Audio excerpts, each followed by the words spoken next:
Chapter 1. It had just turned 9 a.m., and in Farmer Fred's feel-good, local, family, fair trade organic whole food store, things were not going well.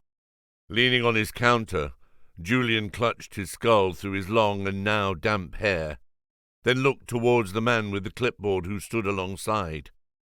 "Surely there's a way around this?" His voice trembled around the dried, pulse-crammed aisles of the deserted shop. "If you'll just give me more time, I'm certain I can find the money." "Sorry, mate." The man didn't look up from his writing. "Not my decision. They just send me to record what you've got that's worth anything. I don't make the rules." Over the last few months, trade in People Town's only health food shop had been on the decline. Notwithstanding an unhelpful lack of assistance from known science surrounding the phenomenal benefits of organic vegan produce, for almost a decade, Julian Pinkerton Smith had tried his best to convince the town's badly in need of guidance population that premium-priced, painful-on-the-gums foods were the avenue to a healthier and happier colon. Things had initially gone well. Back in the beginning, Julian could barely keep up with the demand for expensive lentils and obscure spices sold in industrial-sized bags, without any information as to their points of origin. Unfortunately, however, those halcyon days were gone. Despite being a business that championed sustainability, the only thing Farmer Fred's was currently sustaining was a stream of red letters and court summonses. Now, at over 50,000 in the hole, the bank had decided to pull the plug. With a purposeful scribble, the man finished his list, then clicked shut his pen. "Okay, Mr. Pinkerton Smith." He took a final glance around the shop to check he hadn't missed anything of potential value. "You know the deal. You've got until noon to pay up, or we'll be back with the van to collect this lot." He ripped off a top copy and slid it along the counter. Pushing up his thin frame on his even thinner arms, Julian began to pace down the turmeric aisle, his sandals flapping noisily over the floor. Suddenly he turned and raced back over. He looked to the man appealingly. Is there any way we could extend this for a little?" Nervously he tugged at his wispy beard. Not strictly regulation uniform in the organic food industry, but in practice as good as. "Just between me and you." A look of terror darted over the man's face. Ding! Julian sent the till drawer flying outwards. "Perhaps the sum of £4.60. This is the money I had earmarked for the children's home, by the way. 7 pence. Relief visibly sweeping over him, the man shook his head. "No," he laughed. "And in terms of bribes, that's the worst one I've had this month." He began to look up and down the beetroot, perfect for realistic guilt-free burgers, display over by the veg wall. "To be honest, I think the bank's doing you a favour taking this place off you. You should be grateful I'm not a health inspector." He pushed his pen towards the spelt flower shelf where a large dead beetle could just be seen poking out underneath. "By the looks of it, you're lucky you haven't killed anyone. In the storeroom as well." He flicked his head sideways. "The droppings?" Well," Julian squirmed, then folded his arms defensively. "We're a vegan establishment, aren't we?" He began to sidle behind the revolving community leaflet rack in a bid to hide the sweat patches that had now started to manifest. "We can't very well go around poisoning and decapitating living creatures in the furtherance of making a crust, can we?" Replied the man, clearly unconvinced. "So what's with that big mallet behind the bin out back? The one with all the little black legs stuck to it, and the broken mouse traps and the... Oh, yeah. Speaking of murdering stuff, isn't this the place where—" He put on a grotesque expression, then mimed taking a huge bite out of something. "Couple of weeks ago, wasn't it? That bloke who owned the jewellers. Still no trace of him. That sort of thing can't be doing you any favours. You veggies are famously fragile at the best of times." Suddenly he looked over his shoulder and out of the window.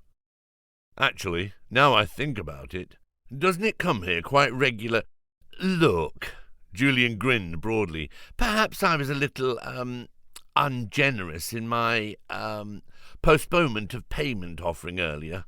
He delved into his cargo shorts pocket and removed a fistful of change and a few old receipts. The man frowned. "You're wasting your time. And let's face it, even if I did give you more time, which I can't because, well, the bank, but if I did, look at this place. Just gone 9, peak breakfast rush, and it's deader than the things dried onto your wooden hammer. And probably poor old, what's-his-name, Mr. Winterburn. Excuse me?" Julian hadn't become the town's premier and only ethical grocer by listening to the twisted logic of non-believers. If this person had no power or intention of being bribed, then this charade of fawning and basic human decency could go right out of the window. Julian fixed him with a glare. "Not that I have to explain myself to the likes of you, Mr. I am just following orders, and we all know what that leads to, don't we? But our target clientele don't tend to have 9 to 5s. Most of them seem to walk dogs for a living. So getting up before about 11 isn't a big thing for them. No. Do you know why the business isn't currently doing quite as well as it has done? Do you? No, of course you don't." The man shrugged, then lifted a bottle of totally harmless cannabis brand CBD hemp oil from the counter and looked at it. "Your prices?" he said. "Really, really expensive? I can get this in the big supermarket for 50% less, not to mention a 100% less chance of being consumed by a gigantic green monster." Julian snatched away the bottle and clanged it back amongst the others in the display basket. "Those are very fair sums for the quality being provided," he stated. "It isn't cheap to source organic fair trade products, you know. To provide the peasants of the third world with a living wage and still make me a margin worth getting out of bed for. In the past, these things were flying, well, at least walking, we're opposed to air travel, obviously, off the shelves." "So what changed?" asked the man, now making his way towards the door. "Well, people, of course," snapped Julian. "Now they're finding new ways to be virtuous." The man slowed slightly, then turned. "Sorry, what?" Julian scrunched up his eyes, incredulous that he was getting his stuff repossessed by someone who didn't even understand basic health food psychology. "Back in the olden days," he scoffed, "you had veganism, animal rights, and the greenhouse effect. Simple, just the 3. You can remember that, right? Save the whale and the ozone layer and all that other guff from school. Come on, you're not that old. So by shopping here, you could pretty much score a hat-trick with those. Tick, tick, tick. Job done. Pat on the back, fuzzy glow, all sorted." He looked wistfully towards the quinoa, it's pronounced quinoa, sign on the end of the aisle nearest to him. "But," he spun and fixed the man with a glare, Now they've ruined everything. Everything." The man's brow knitted.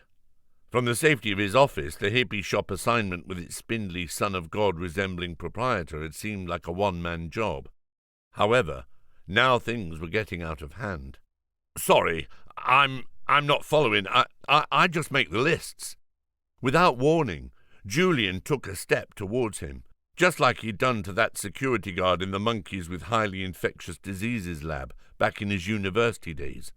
Only this time it wasn't quite as menacing, as he didn't have a balaclava and a crowbar and 7 accomplices. "They ruined everything," he hissed.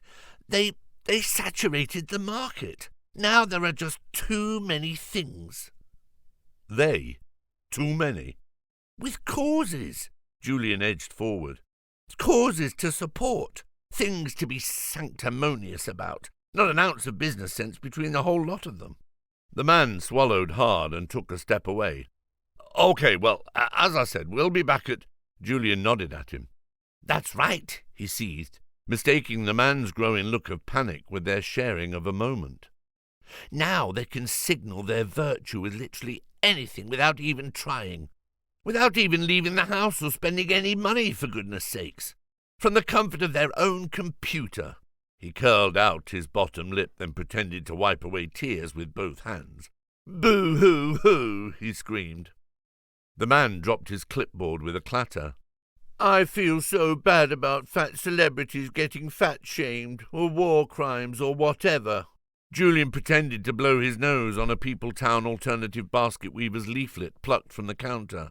I'm so sensitive. Look, I like to picture. That's my astounding level of non-financial, non-life-affecting commitment. I mean, seriously, how can anyone make a living out of the morality industry anymore? By now the man had turned squarely towards Julian and was reaching blindly behind to try to open the door. Julian continued to twist up his face. What about the foreign farmers who can't afford sunblock or shoes? He spat, now beginning to circle the man who had snagged a belt loop on a large plastic-lined wicker basket of reduced food-mild Brazil nuts.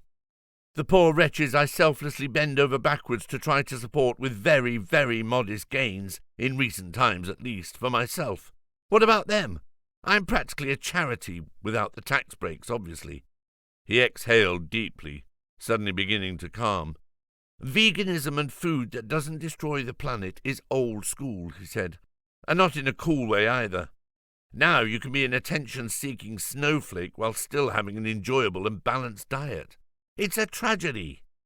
He reached down and picked up the clipboard, causing the man to flinch. Here. Oh, the handle is higher up. You're nowhere near. Okay.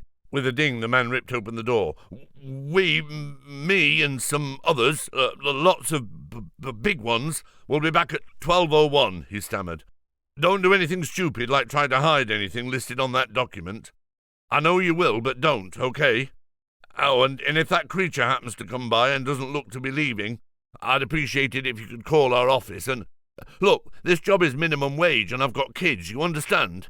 As the door closed, Julian slumped down onto his counter. This was bad. He was out of options.